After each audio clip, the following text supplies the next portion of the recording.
بسم الله الرحمن الرحيم والحمد لله رب العالمين وصلى الله وسلم وبارك على سيدنا محمد وعلى آله وأصحابه أجمعين. اللهم علمنا ما ينفعنا وانفعنا بما علمتنا وزدنا علما وعملا متقبلا يا أرحم الراحمين. اللهم لا سهل إلا ما جعلته سهلا وأنت حي يا قيوم تجعل الحزن إذا شئت سهلا سهلا.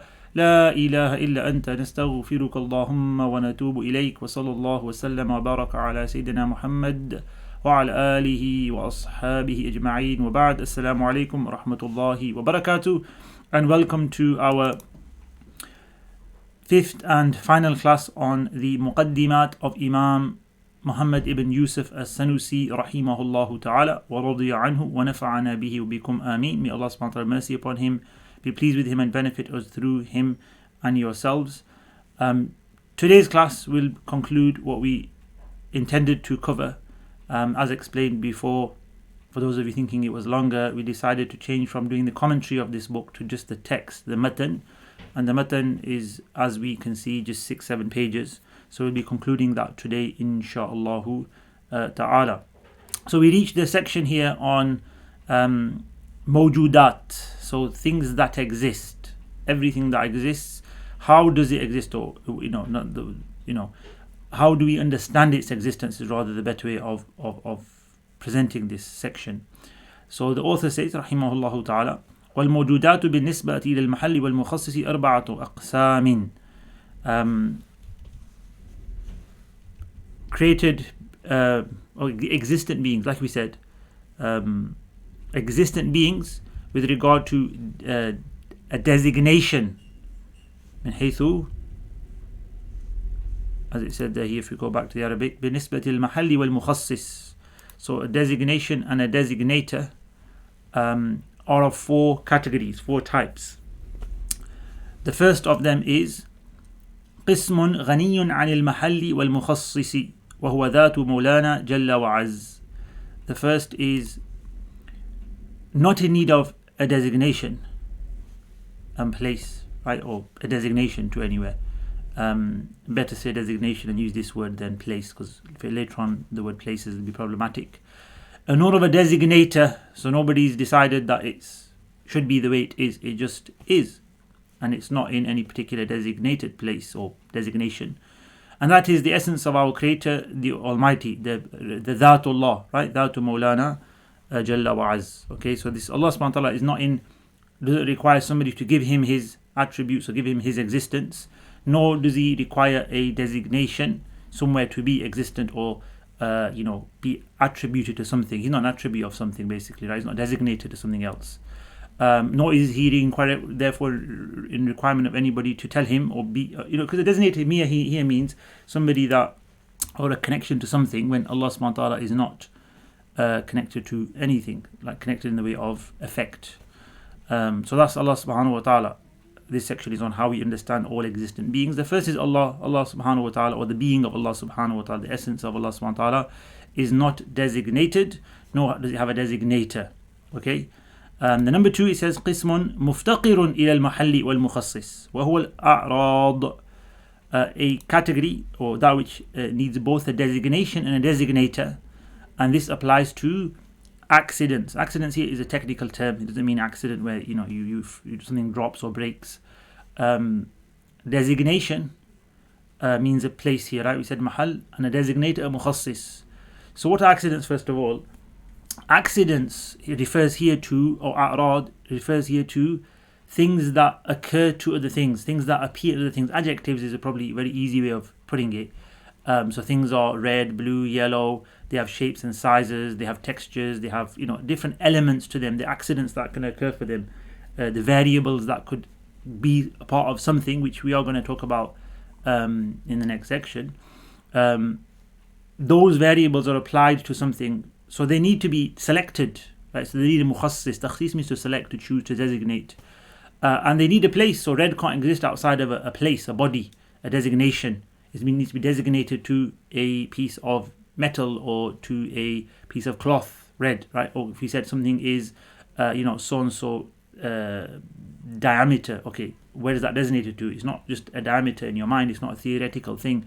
When it comes to mawjudat, not theories, but actually existent beings, then that diameter has to exist in a shape, a circle, a table that's round has a diameter. So these colors, shapes, sizes, textures, designations will require a designator. So the designator is Allah subhanahu wa ta'ala, and the designations are the creations of Allah, which are the next one, which are physical bodies. So these kind of things that need both a designator are designated to physical bodies.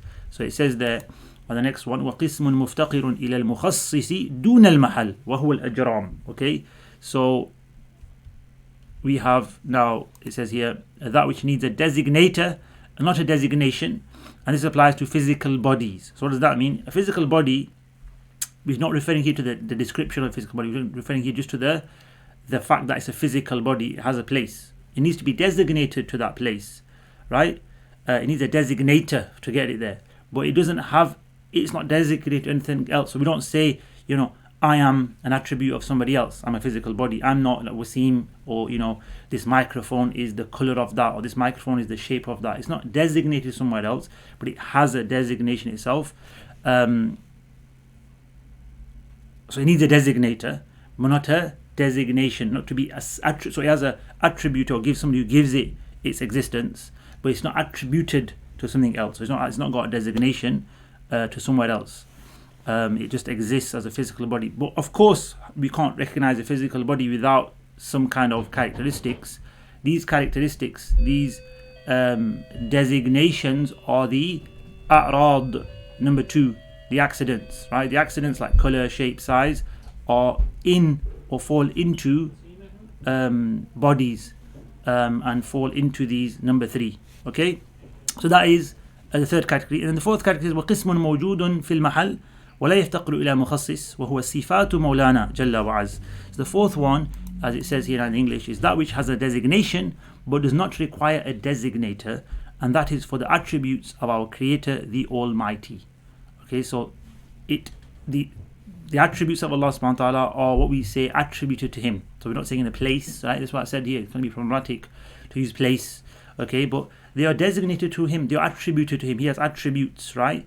And therefore they are attributed to Him, designated to Him, if you can use this word, right? But not, He's not a place where they are found. He's not a physical body, right? We're not talking about physical bodies. All of this, all 4 categories here, the first and the fourth don't apply to physical bodies. Number 2 and 3 do, and this is how Imam Sanusi wanted to understand. And taking back a step actually before we carry on, one of the foundations of disbelief and of innovation was not to understand logical concepts, right? What is inconceivable, what's not inconceivable, what is necessary, and so forth. And this is what Imam Sanusi is now teaching us. Look, you need to understand how things are, or how things work, or like we said, how we understand things more than anything else, or our limited understanding, right? And we understand that Allah subhanahu wa ta'ala is not in a physical time or space. He doesn't require anybody to give Him anything, or make Him anything, or be anything. He is Allah subhanahu wa ta'ala, and He's got attributes, so the attributes are attributed to Him, and that's how we describe it. Okay, so yes, the attributes are designated to Allah subhanahu wa ta'ala, but they don't require a designator, because remember, designator means somebody put them there, somebody made them there. They were pre-eternal with Allah subhanahu wa ta'ala. They are His attributes from pre-eternity, just like His being is from pre-eternal.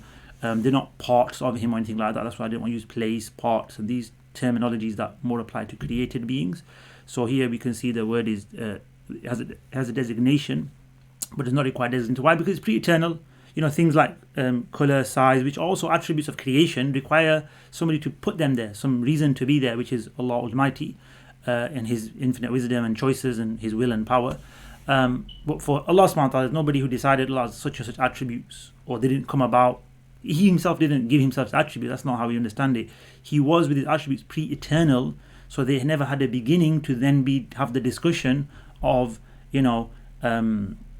who designated them, or when were they designated. No, there's no designator. There's no one who decided to select them or anything like this, right? That's how we understand the attributes of our Lord subhanahu wa ta'ala. So 4 simple or straightforward categorizations of existent beings. And Allah is an existent being. We can say that Allah is mawjood.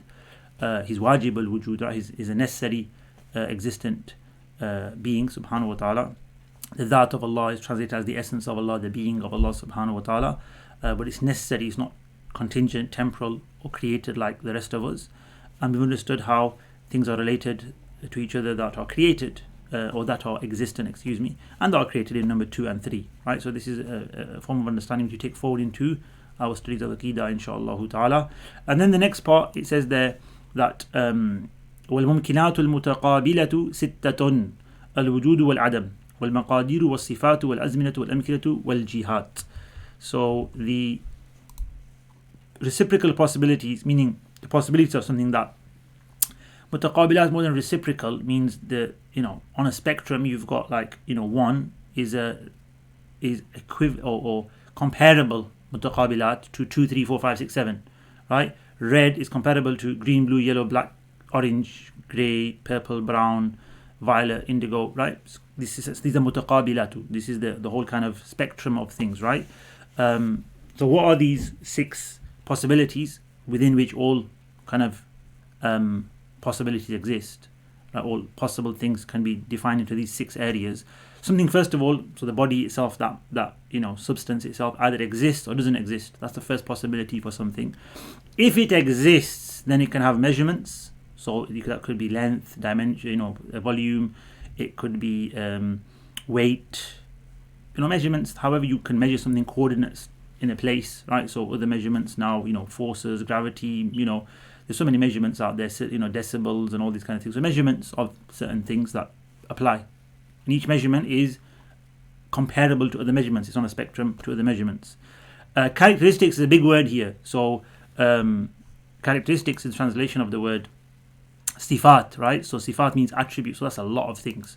That's from things from colors mainly. You think these things colors, but also textures, internal characteristics. In things like human speech, human thought, all these things. Everything that occurs to created beings more or less comes under those kind of things, right? Number 4, times. So what time are we in? Where do we exist in the time, right? Events and so forth. Places and directions, right? So amkinatu, places, like that would be the coordinates one, actually, where we are in a place. So we are in a particular place compared to somewhere else, and those coordinates are created by Allah subhanahu wa ta'ala. They are possibilities for created beings. And directions, so these are, where are we? We're behind something, above something, below something. We relate to other things in terms of a direction, in terms of a relationship here. What we need to take from this, so it's very straightforward and simple, it's just what's possible for things. These are what are possible for created beings, and therefore do not apply to Allah subhanahu wa ta'ala. Okay, these are the characteristics, possibilities basically, and possibilities only apply to created beings. Therefore, none of these existence in the created sense, like coming into existence, going out of existence, measurements, characteristics, times, places, directions. Characteristics here being human created characteristics, of course, like we said, color, shape, size, textures. Times, places, directions, these are all part of mumkinat, possibilities. Allah is not mumkin, Allah is, He's not possible, He's necessary. He's necessarily existent, not possibly or contingent in His existence. So that's something to negate from Allah, but to also establish for the creation, and therefore there's studies on these possibilities, right? There's a bit more detail to them. The word for it in Arabic that they study is the maqulatul ashr, the 10 foundations or the 10 ways you can say something about something else, which is taken from the Greek, I think from Aristotle, a Greek tradition of logic and so forth. But it's what applies to a being, right? What ways do they relate to each other and what can be said about them? There's 10, there's 10 in a sense, but 6 are mentioned here. Within these 6 you can contain other sort of descriptions or attributions to possibilities.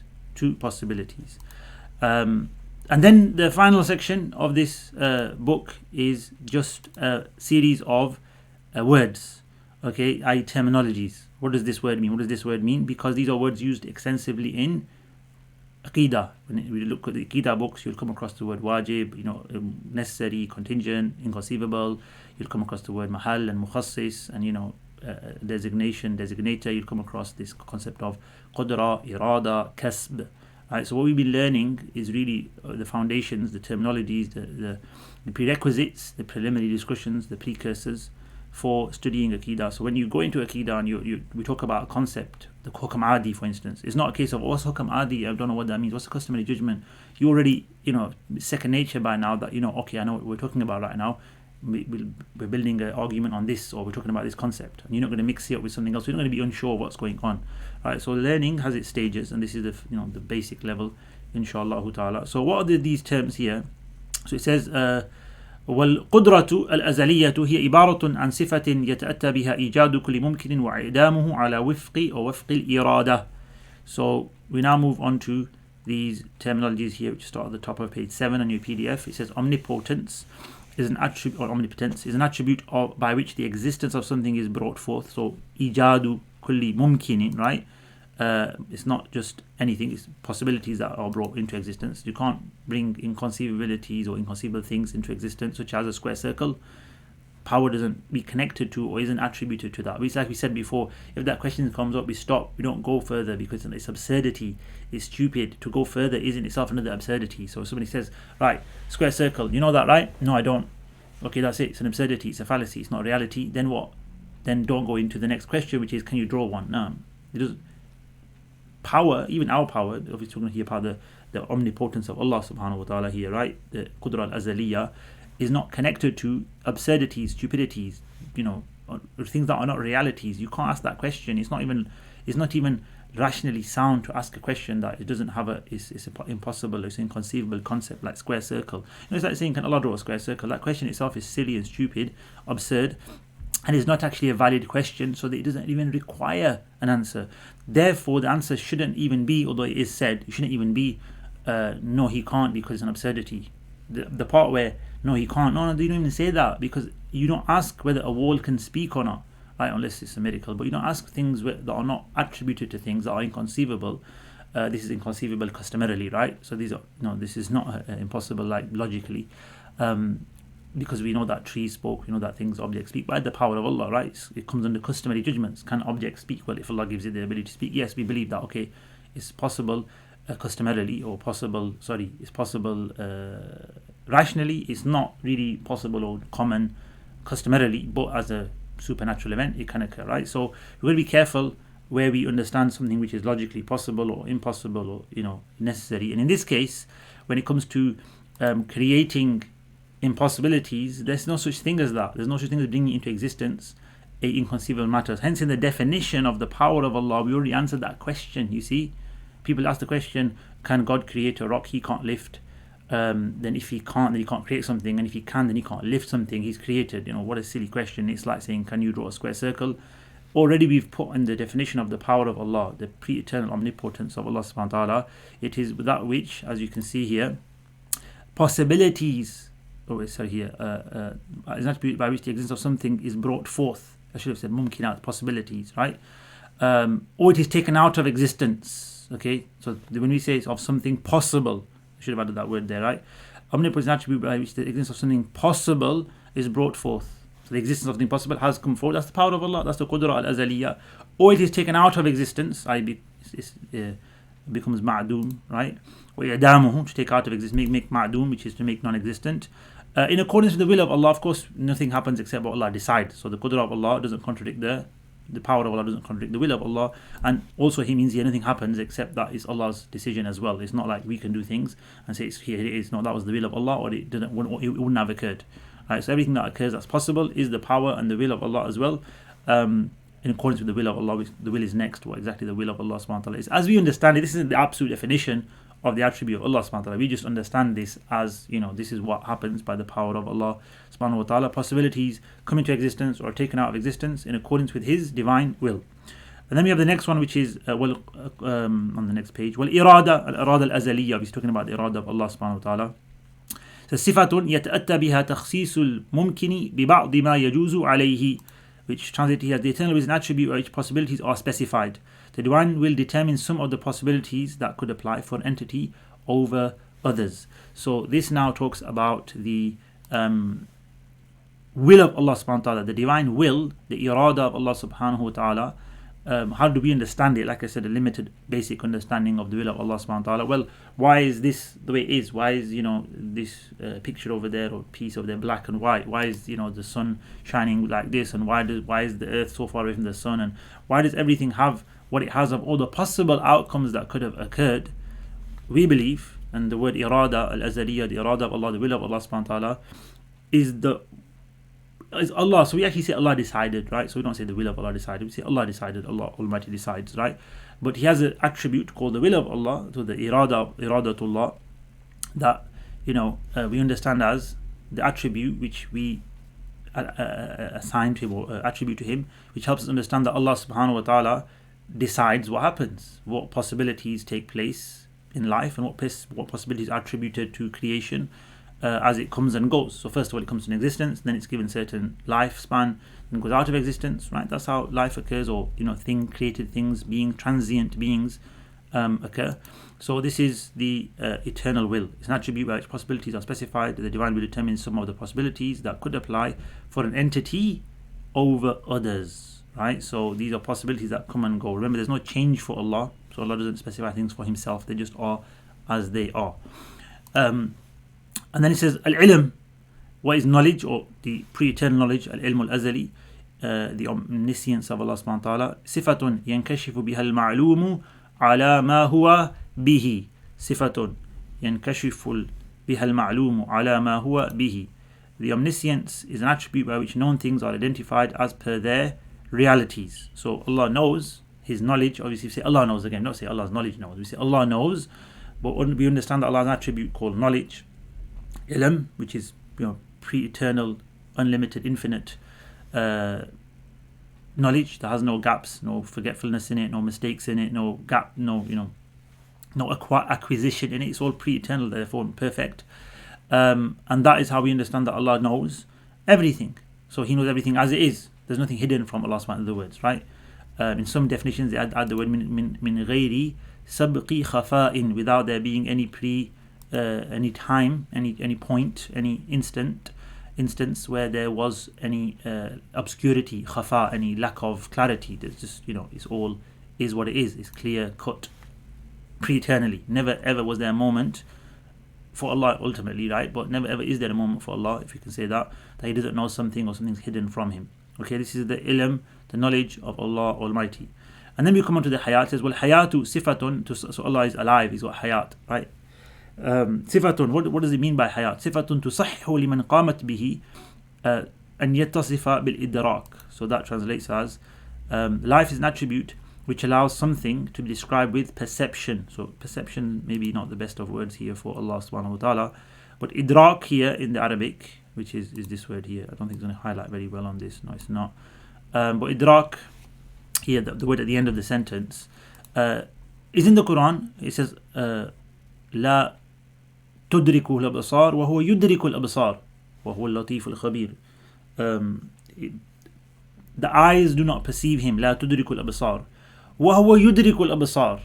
But He does know. So idrak is actually mentioned in the Quran in a verbal form. Okay, so it says here that life is an attribute which allows something to be described with perception. So Allah knows, Allah does things, Allah has this concept of if you take the just knowing, that's a form of perception, but not was perception of time and place, of learning, of acquisition, of acquaintance. No, hence why I said perception might not be the best word here, but it means Allah subhanahu wa ta'ala knows in a sense, right? And that's if we say that Allah has something aside from knowledge called perception as well, which is coming further down.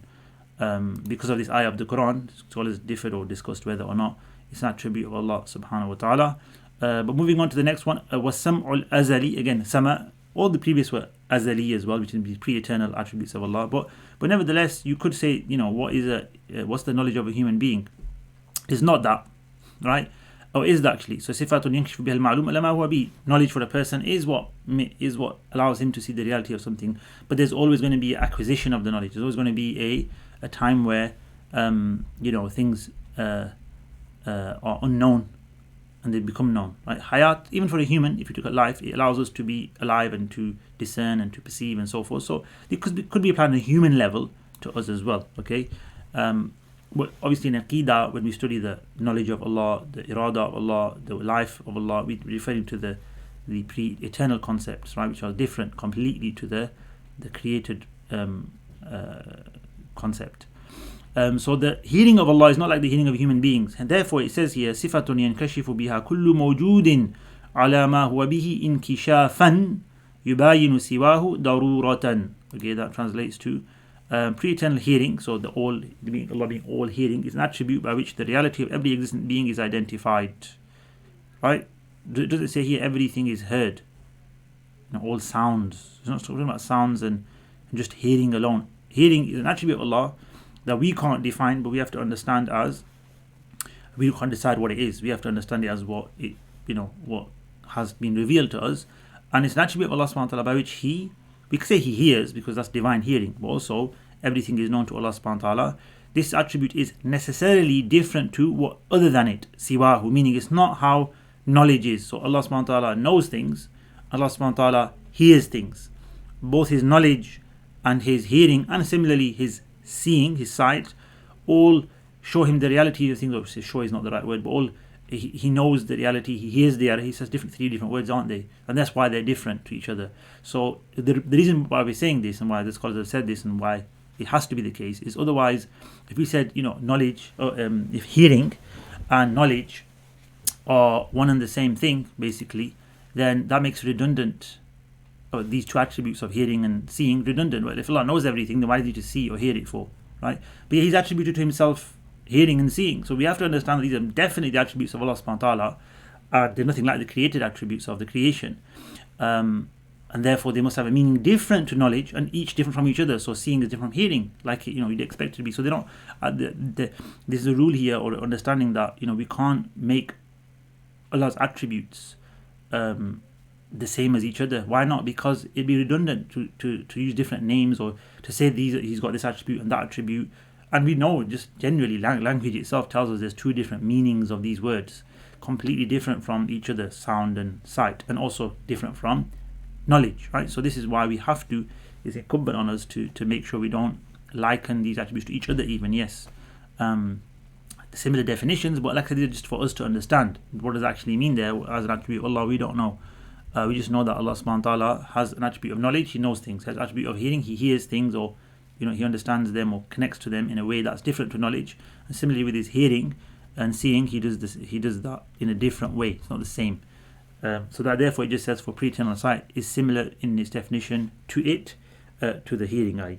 And then perception, so idrak. So let's just read that in Arabic. It says وَالْبَصَرُ مِثْلُهُ وَالْبَصَرُ مِثْلُ السَّمَعِ, يعني it's like the sama. That's all it says. And so وَالْإِدْرَاكُ عَلَى الْقَوْلِ بِهِ مِثْلُهُمَا. Perception on the opinion, bihi, like on the opinion, it's an actual attribute of Allah subhanahu wa ta'ala. Mithluhuma is like them, i.e. is defined like pre-eternal hearing and pre-eternal sight, which is it's an attribute by which the reality of existent beings is identified. This attribute is necessarily different to others. Same that applies for sight, eternal sight of Allah subhanahu wa ta'ala, and that applies for Allah's idrak, right? This concept of huwa la yudriku al-absar wa huwa yudriku al-absar, right? La tudriku al-absar wa huwa yudriku, adraka yudriku idrakan, to perceive, right? That's the common translation. Like I said, it's not an acquisition of knowledge for Allah, it's just His knowing things. But different if we say it's an attribute of Allah to knowledge, hearing and seeing, right? He knows things, or has a awareness of things, or whatever word we can use here. We can't use these created words, awareness, cognizance, knowledge of things, but then don't think it's the knowledge as in the knowledge of Allah subhanahu wa ta'ala, right? So hence we have to use how realities of things are identified is the definition. So let's stick to that, right? So Allah identifies, and realities of things are identified to Him, or He identifies them, He knows them, right? It's the easier word to use, I suppose, but since we're defining that as an attribute, we've got to pick a different word for knows. Identified has been used here, but you get the concept here that Allah subhanahu wa ta'ala's perception, if there is a attribute, because there's no attribute mentioned in any of the Quran, Hadith as Allah's idrak. We've got qudra, irada, we've got hayat, we've got sam, we've got basar throughout the Quran, Hadith, Allah's sami wal basir, but we only have this ayah وَهُوَ لَا تُدْرِكُ الْأَبْصَارِ وَهُوَ يُدْرِكُ الْأَبْصَارِ. So it's mentioned. So the scholar had a discussion over exactly what that means and so forth. It's not really a big thing, but that is a discussion you'll find in the books of Aqidah, and you should be aware of that before studying it. And then a longer definition for a particular attribute here, but it's not really, it's just details, just to explain the very first few points, which is al-kalam al-azali. So the pre-eternal speech of Allah subhanahu wa ta'ala, هو المعنى القائم بالذات المعبر عنه بالعبارات المختلفات المباين لجنس الحروف والأصوات المنزه عن البعض والكل والتقديم والتأخير والسكوت والتجدي واللحن والإعراب وسائر أنواع التغيرات. المتعلق بما يتعلق بالعلم من المتعلقات. والكلام ينقسم إلى خبر وإنشاء. We'll come to that next. So it says pre-eternal speech is meaning designated to the being of Allah. So it's like the attributes of Allah, right? It's one of those attributes attributed, designated to the being of Allah subhanahu wa ta'ala, which is conveyed through different expressions which differ. So it's got expressions, but they differ to the genus of letters and sounds. Those things are letters and sounds. It is transcendent from having parts or being whole, from having preludes and interruptions, from repetition and silence, from rhythms and syntax, and from all types of changes. It is connected to that which to which knowledge is also connected to, of things that you connect to. What does that mean? Allah knows everything. So Allah knows everything that's possible, necessary, impossible, inconceivable. Allah knows what's happened, what's going to happen, what's not going to happen, all the possibilities that could have happened, all the ramifications, all the gazillion possibilities that could have occurred, and every single atom and every single theoretical thing. It doesn't have to be existent. It could just be a theory. Allah knows all of these things. Allah knows the realities of everything, and so the speech of Allah. So Allah's knowledge is connected. We say connected. I.e., Allah knows those things, connected to those things.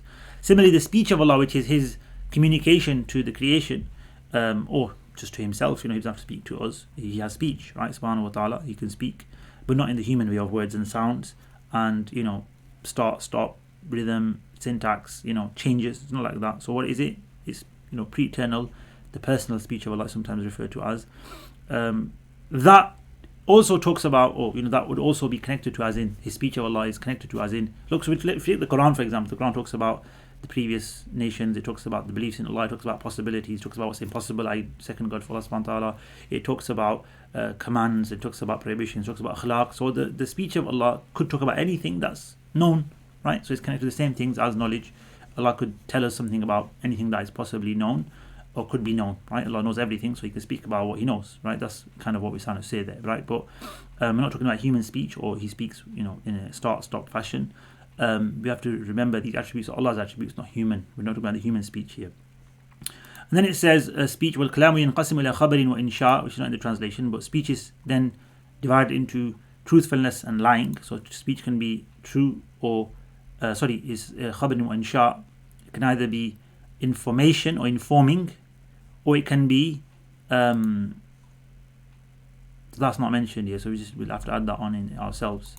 Or it can be insha, which means composition, like setting up something, saying something like a command or a question or an exclamation. These are not statements, if you like. So it can be a statement, khabar is a statement, or it can be a non-statement, like interjection or something like this, right? Insha means when you are requesting something, or you are presenting something, but not, as the definition says here, ما يحتمل الصدق والكذب لذاته is a khabar.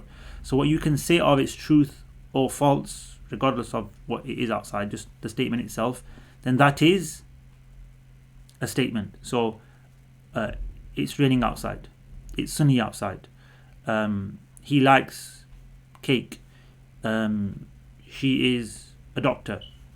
These are statements. It could be true or false. That's the standard by which we go. If it can be in of itself true or false, whether it's true or false is a secondary question here. The first point here is, if it can be true or false, the statement has a possibility of being true or false, then it's called a statement. And then whether it's true or false is we could look into that, and obviously we will. But just to define what a statement is, what a khabar is, that which carries the possibility of being true or false. Whereas insha does not carry that possibility. ما لا يحتمل صدقا ولا كذبا لذاته. So if somebody said sit down, it's a command. It doesn't have a level of truth or falsehood. It's just a command, right? It's an expression of a request, right? If somebody said, how old are you? It's not true or false. It's a question. A question isn't a statement, or isn't a statement, isn't a statement that can be true or false. It's just asking for a number, right? The answer can be true or false. I'm 10. No, you're not. You're 20, right? So it can, but the actual question is a insha, right? Is a non-statement, right? Exclamation, ouch. Right? It's not. You're not lying, or you're making a sound. You need an exclamation, right? Things like this, right? So these are the main sort of forms of insha, right? Things that don't have any possibility to be true or false. They just are forms of expression that express a feeling, emotion, or request, or something like this, right? Oaths are, for instance, that case, Wallahi, by Allah. So by Allah is an oath, it doesn't carry truth or falsehood. But what you say after it could be true or false. By Allah, I went there, and you didn't go there, right? But what by Allah is an oath, it doesn't carry truth or falsehood, it's an oath. As there's forms of speech which are not statements, basically. Statements are what carry truth or falsehood, whichever one it is.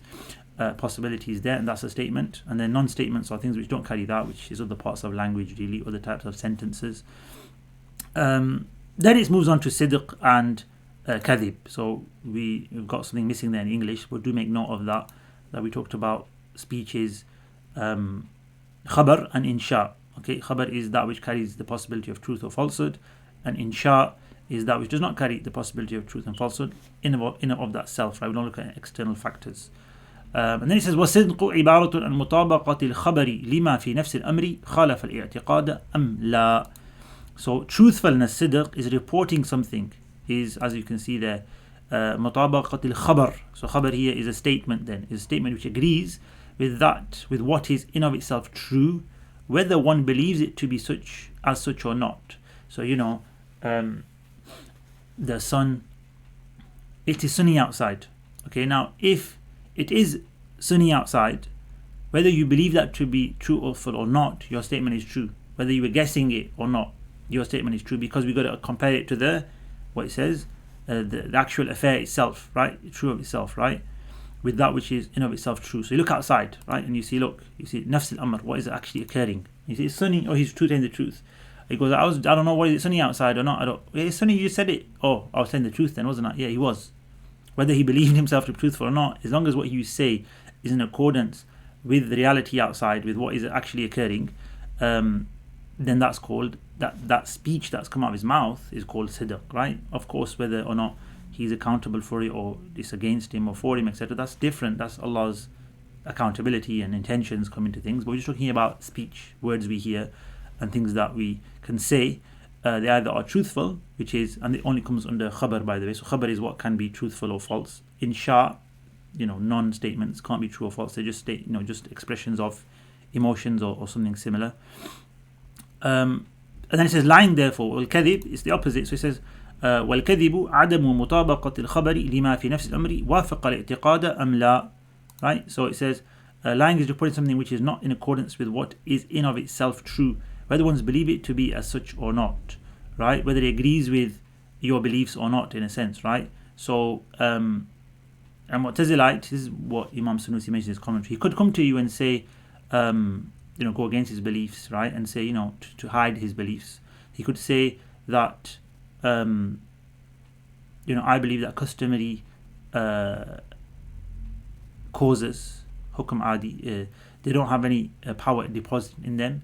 They are just customary causes, and Allah creates when they are present. If He wants to create, it's His decision, right? That's the truth. So just because the Mu'tazilite said it, we're going to reject it now. See, this is the point here. It doesn't matter who says it or what that person believes. If somebody's saying the truth, it's the truth. And if somebody's lying, he's lying. So in this case, it was actually lying, but the same concept. It doesn't matter if somebody's a believer and a Muslim. If he's saying a lie, he's saying a lie. Whether he believes it to be the truth or otherwise. So we've got to take things and judge them for what they are, and not necessarily look at who's saying them sometimes. Okay, when it comes to what? Truth and falsehood. Of course, when it comes to Sharia, we've already accepted that it's the truth. Therefore, we've got to follow the whole concept of the Quran and Sunnah. But then, other than that, we have to take things, objectively, and judge them and look at them and study them, and not just say, right, because so and so said it, I'm not going to believe in it. I'm not going to accept it because it came out of the mouth of so and so. It doesn't matter who says it. A person who said the falsehood 1,000,000 times doesn't make it the truth. And an evil person could say the truth 1,000,000 times, it doesn't turn it into falsehood. Okay, it doesn't turn into something bad. It's the truth. So that's what the point here is, that look, you got to look at things impartially. Let's get these biases out of the way, and let's look at things and get them right.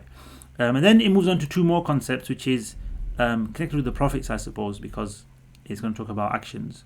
And in study of Aqidah, you will study amana, and khiyana is the opposite, and you will study isma, which is the infallibility of the Prophet. So it says here, وَالْأَمَانَةُ حِفْظُ جَمِيعِ الْجَوَارِحِ الظَّاهِرَةِ وَالْبَاطِنَةِ مِنَ التَّلَبُّسِ بِمَنْهِيٍّ عَنْهُ نهي تحريم أو كراهة. Okay, so amana is trustworthiness, is the protection of all of one's limbs, outer and inner, from carrying out anything which is prohibited or disliked. So the prophets, as you'd learn in Aqidah, and you should have by now, is in your previous studies, in your understanding of this deen, is the prophets have something called isma or amana, similar concept, right? That they have this infallibility and trustworthiness in that they don't do anything wrong. Okay, their limbs, their intentions, their hearts, their characteristics, and their outer actions are all in accordance with the commands of Allah. They all, fard, wajib, sunnah, mustahab, jaiz, the possible good. They're never going to be disliked, or they're going to be makruh, or haram, tahrimin or karahatin. What they do is, and you study why, of course, there's proofs behind this and discussions behind this in Aqidah classes, and simply because they are role models and Allah's commanded us to follow them, so everything they do is rewarded. If you follow the Prophet, you're rewarded, so what he must be doing is good. There you go, everything they do is good, and we follow everything. Apart from that which is specific to them, which is specific for the Prophets or the Prophet Muhammad Sallallahu Alaihi Wasallam, the khasa'is al-anbiya are different. They're not bad things, they're all good things as well, alhamdulillah. They're not specialities that make them unique and higher rank than us. Whereas everything else of the actions is something we follow, is something that we can have as part of ourselves, as we're a part of, or we are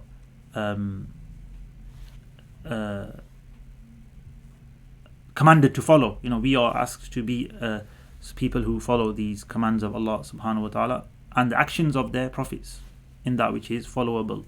There are some things which we don't follow. So that's trustworthiness.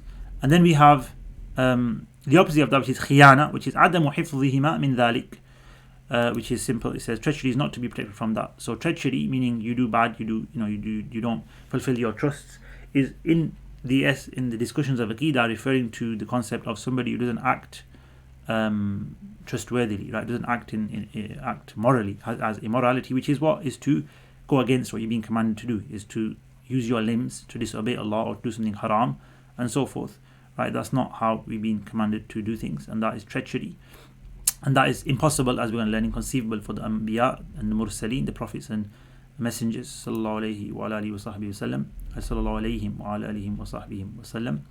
وَبِاللَّهِ tawfiq, that's what it says there at the end, وَبِاللَّهِ tawfiq, there at the bottom.